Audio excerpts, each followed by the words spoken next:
Oh, hello, great readers. I'm Bo-chan. I'm Nimacum. I'm Van-chan.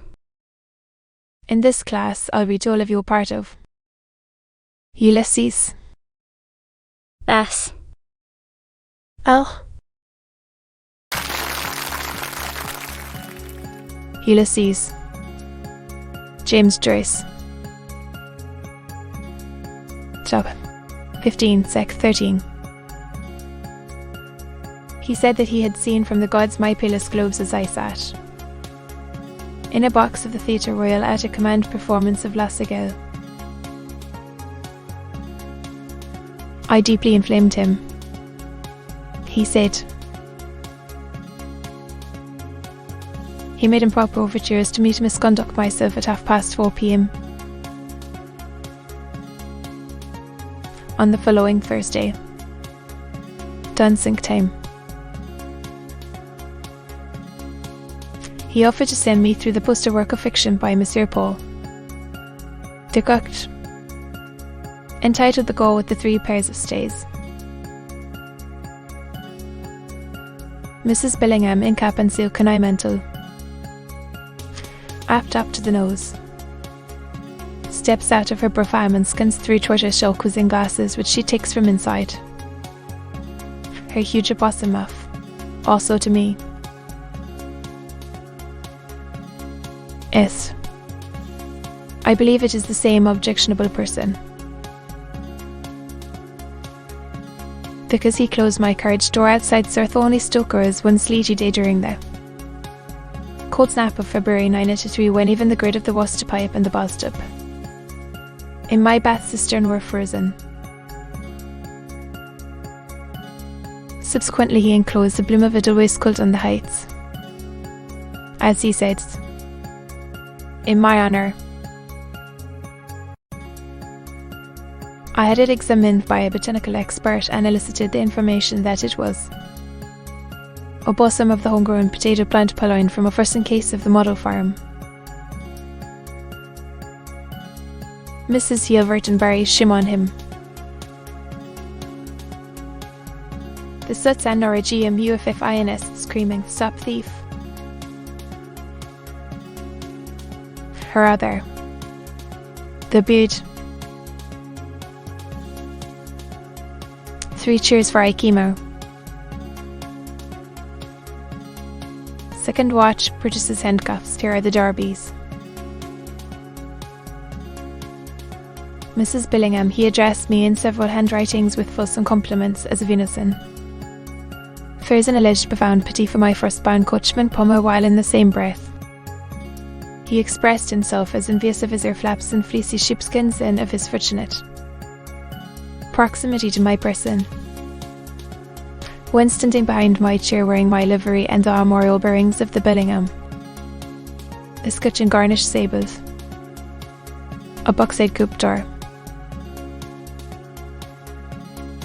He lauded almost extravagantly my nether extremities, my swelling cuffs and silkos drawn up to the limit, and eulogious glowingly my other hidden treasures in priceless lace which, he said, he could conjure up.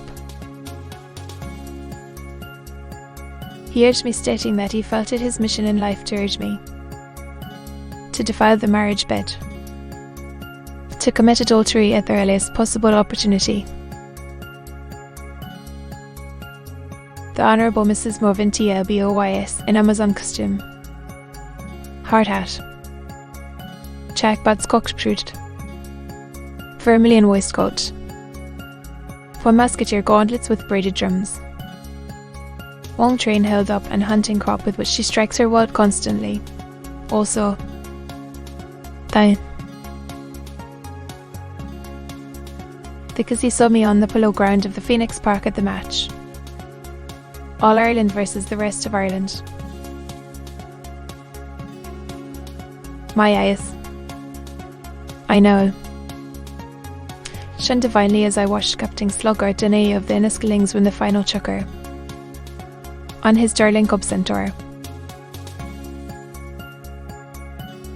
This plebeian Don Juan observed me from behind a hackney car and sent me in to bow envelopes and obscene photograph, such as are sold after dark on Paris boulevards, insulting to any lady.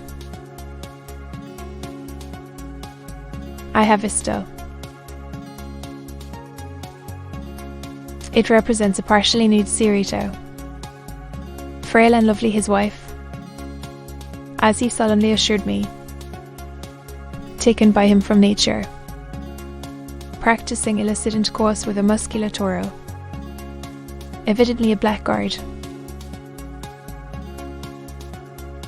He urged me to do likewise, to misbehave, to sin with officers of the garrison.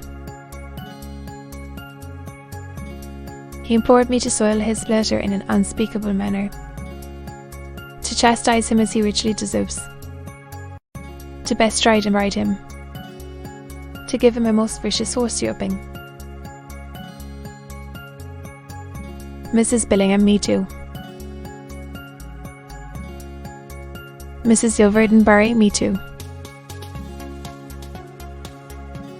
The Honourable Mrs. Mavintia BOYS stamps her jingling spurs in a sudden paroxysm of fury. I will. Why the God above me? I'll scourge the pigeon livered cow as long as I can stand over him. I'll flay him alive. Bloom, his eyes closing, quails expectantly. Her. He squirms. Again. He pants cringing. I love the danger. The Honourable Mrs. Mervintiel BOYS, very much so. I'll make it hot for you. I'll make you gents Jack Lennon for that. Mrs. Billingham, 10 his breech wall. The upstart. Write the stars and stripes on it. Mrs. Yilverdenbury, disgraceful. There is no excuse for him. A married man. Bloom, all these people. I meant only the spinking idea. A warm tinkling glow without the fusion. Refined but chained to stimulate the circulation. The Honourable Mrs. Mervintiel BOYS laughed derisively. Oh. Did you? My fine fellow? Well, by the living God, you'll get the surprise of your life now. Believe me, the most unmerciful hiding a man ever bargained for. You have lashed the dormant tickers in my nature into fury. Mrs. Billingham shakes her muff and quizzing glasses vindictively. Make him smart. Han and dear. Gave him ginger. Trash the mongrel within an inch of his life. The cat o' nine tails. Chilled him. Vivisect him. Bloom shuddering. Shrinking. Shins his hands with hangdog mien. Awkward. Oh, shivery. It was your ambrosial beauty. The gate. Horviv. Kiss it. Let me off this once. Mrs. Yelvertonbury severely. Don't you so on any account. Mrs. Talboys. He should be soundly trounced. The Honourable Mrs. Morventia B.O.Y.S., unbuttoning her gauntlet violently, I'll do no such thing. Big Duggan always was averse since he was spout. To do address me. I'll flog him back and blow in the public streets. I'll dig my spurs in him up to the roll. He is a well-known cuckold. She swishes her hunting crop savagely in there. Take down his trousers without loss of 10. Come here. So, to be continued.